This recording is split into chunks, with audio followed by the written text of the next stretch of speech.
прошлом году наш муниципалитет впервые принял участие в республиканском конкурсе грантов главы региона на поддержку проектов социально ориентированных некоммерческих организаций «Сонка».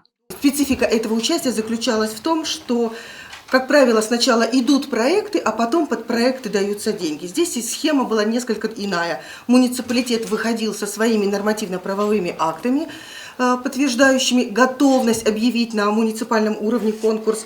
И после того, как документы муниципального уровня соответствовали всем требованиям законодательства, выделялась субсидия на муниципальный уровень.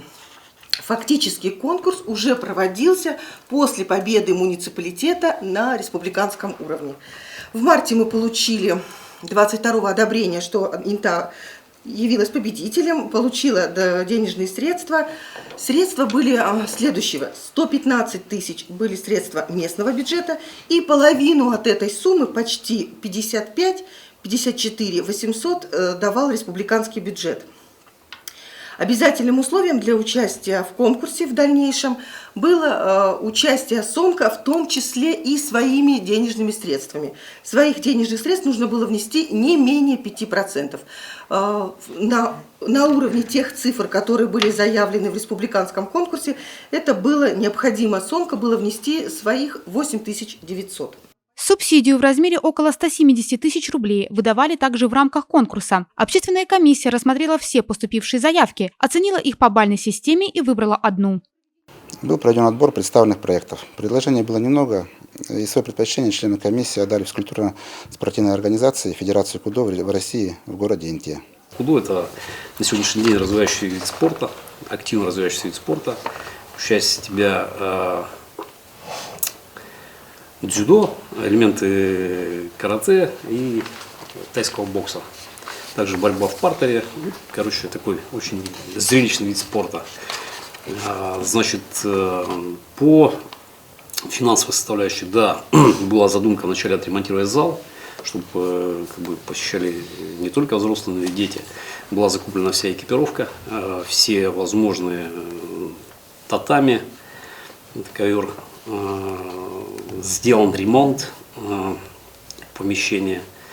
Но так как деньги немножко, скажем так, оставалось, ну и, скажем, у нас были свои деньги, мы решили отремонтировать, ну что такое, один зал, да, без, допустим, вспомогательных помещений, это раздевалки, душевые, ну, и так далее и тому подобное. То есть холл, фойе.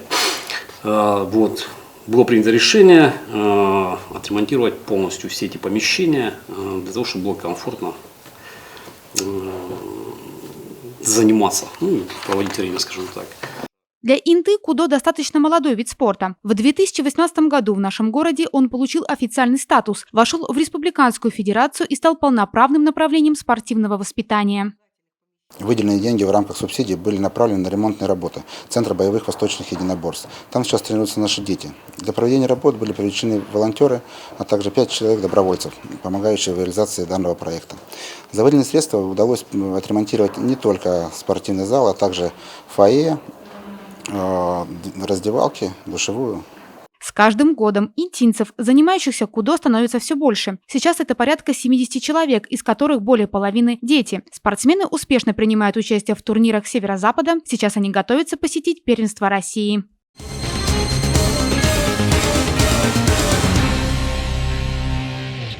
Подведены итоги муниципального конкурса проектов по противодействию идеологии терроризма «Мы против террора». Прием работ начался еще в первых числах февраля и длился месяц. Участниками конкурса стали учащиеся практически всех образовательных учреждений города и техникума, от первоклашек до студентов. За этот период на суд жюри было представлено более 60 работ, 56 рисунков, 9 плакатов и 1 видеоролик. Творческие работы оценивались в 3 номинациях с учетом возраста юных авторов. В номинации «Рисунок» участвовали школьники с 8 до 12 лет. Плакаты на конкурс принимались от учащихся 13 и 15 лет. А номинация «Видеоролики» объявлена для старшеклассников и студентов.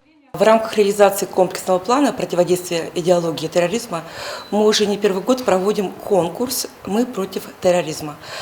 У нас уже это стало традицией. Работы были очень разнообразные. Видно, что ребята готовились. Каждый, как понимал, раскрывал свою тему. Видно, что дети работали сами. В некоторых работах была видна рука взрослого человека, но мы все-таки оценивали работу комиссионно, обращая внимание на то, что кто отработал данную работу. Выполняя работы, интинские ребята могли использовать все доступные материалы для рисования. От простых карандашей, акварели и гуаши до масляных красок, угля и даже компьютерной графики. Перед членами жюри стояла нелегкая задача – выбрать несколько лучших работ в каждой номинации. Они долго перемещались вдоль столов, с интересом рассматривая каждую и обсуждая. По всем 3 номинациям были определены победители и присвоены 1-е, 2-е и 3-е места. –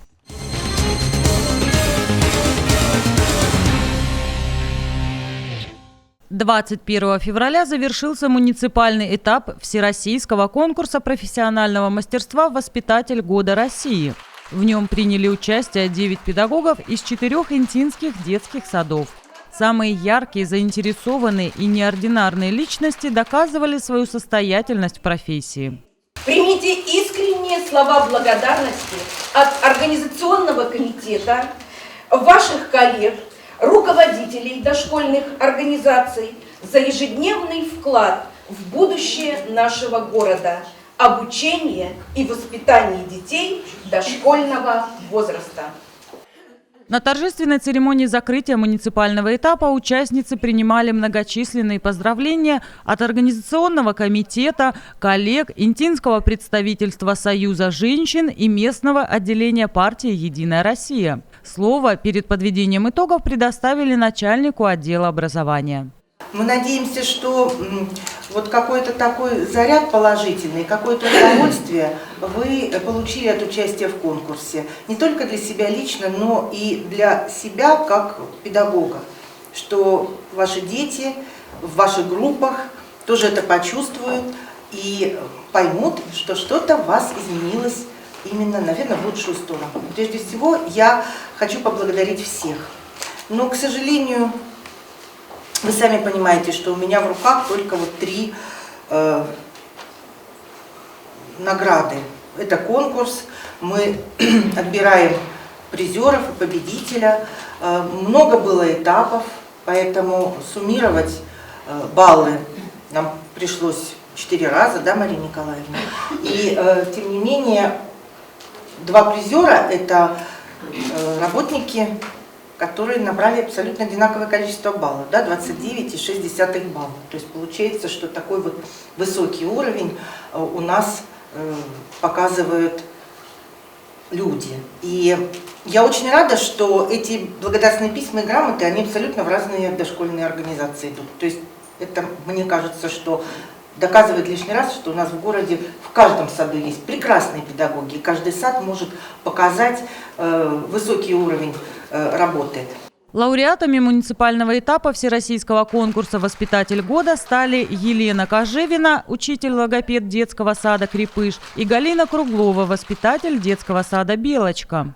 Ухта приглашает победителя на стажировку. Если есть желание и возможности, то вы можете съездить.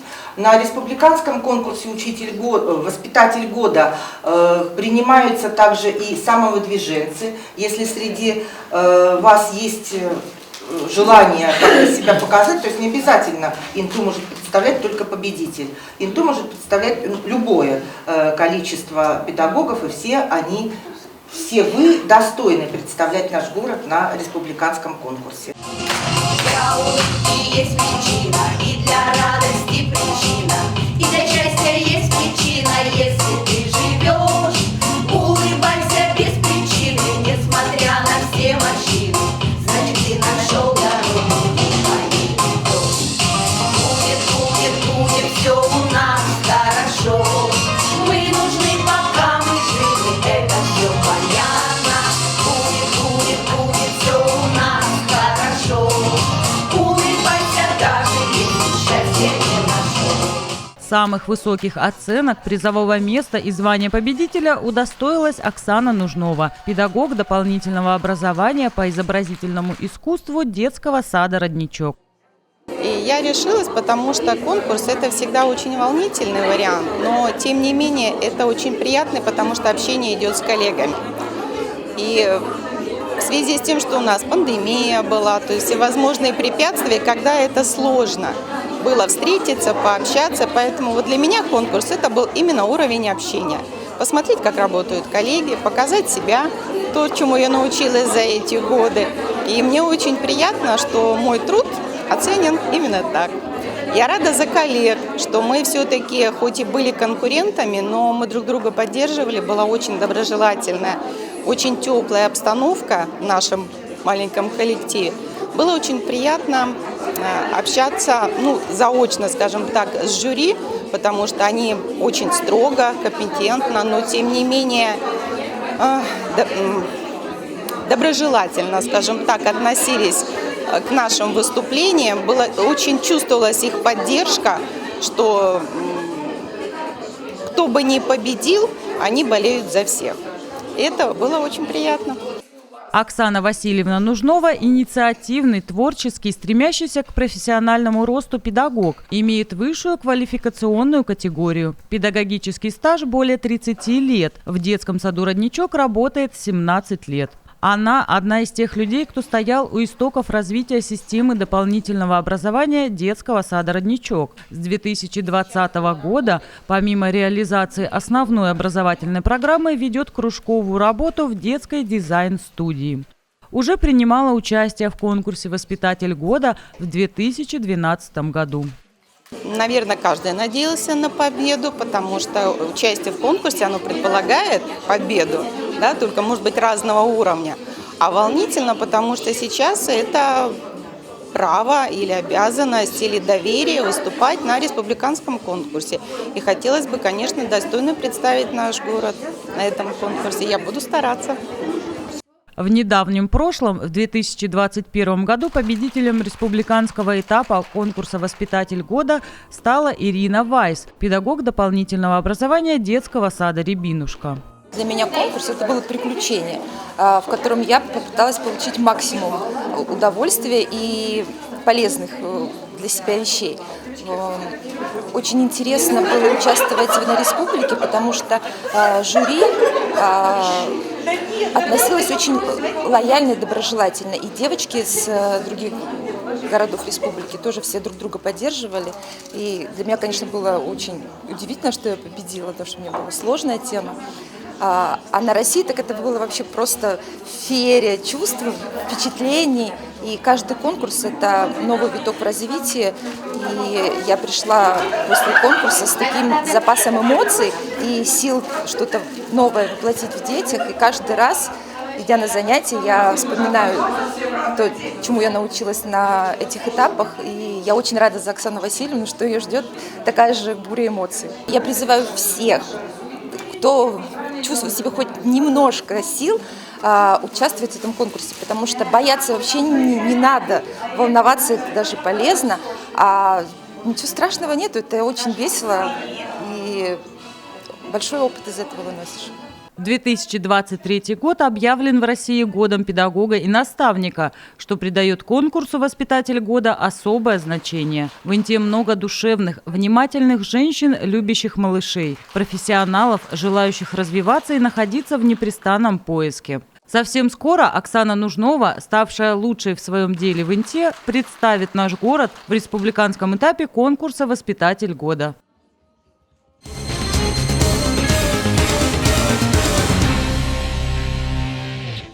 Интинцы написали диктант на коми-языке. Просветительскую акцию проводит национальное движение «Коми-Войтер». Мероприятие было приурочено к празднованию Международного дня родного языка. Площадкой для проведения акции стала гимназия номер 2.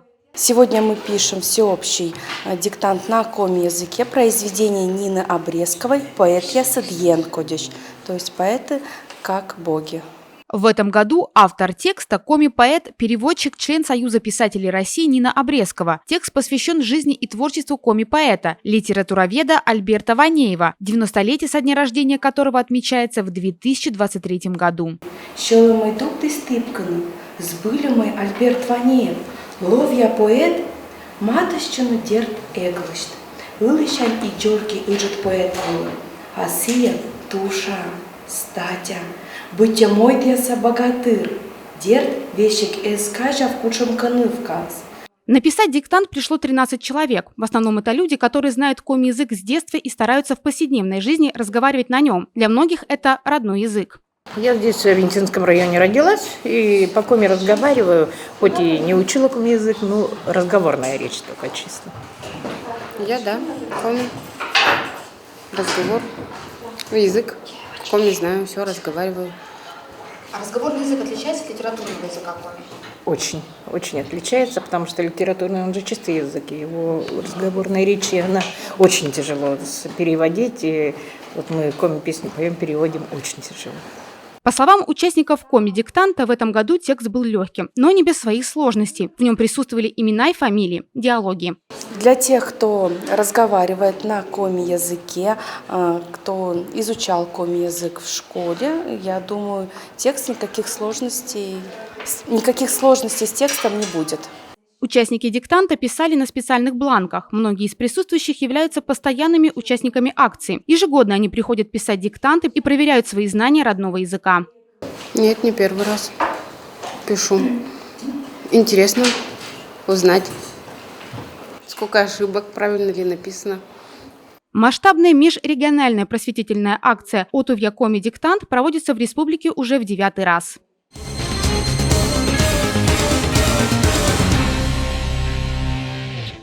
Прекрасный творческий подарок в День защитника Отечества интинцам преподнесла артистка Екатерина Сомова. Свой сольный концерт. 15 лет творческой деятельности известная в городе вокалистка отметила в кругу друзей и родных. На сцене я почти с детства, но работаю конкретно на сцене я уже 15 лет, чему я очень рада на самом деле. На самом деле очень разнообразная творческая жизнь, на что мы хотим и что и умеем, все мы на себя примеряем. А там уже зрителю только известно, получается это у нас или нет. Добро пожаловать в мой мир, мир творчества и вдохновения, моего сердца отражение, где каждый дорог мне и мил.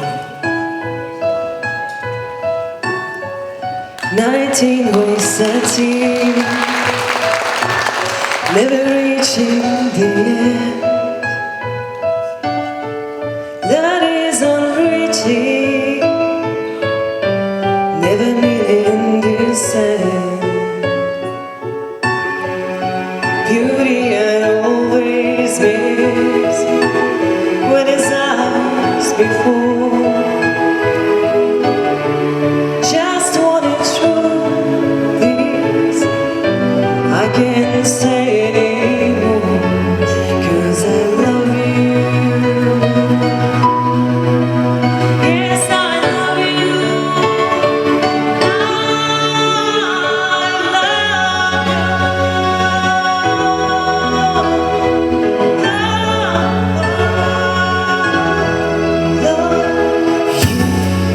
Вот 15 лет она работает в Доме культуры и радует своим творчеством весь город. Концерт с участием творческих коллективов и артистов прошел 23 февраля в стенах Дома культуры «Октябрь». Это полноценный дебют артистки, который ей помогли организовать товарищи по сцене, творческие танцевальные коллективы и солисты, городские ведущие. Екатерина Николаевна очень уникальный человек. Она не только поет красиво, она играет как актриса. Она шьет ростовые куклы головы, делает лица им красивые, добрые. Эти ростовые куклы любят не только дети, но и взрослые. Катя пишет песни сама. Небо, небо, небо, унесла водой, принесла слезами. И не важно, что будет с нами. Небо, небо, небо, перевернутое небо.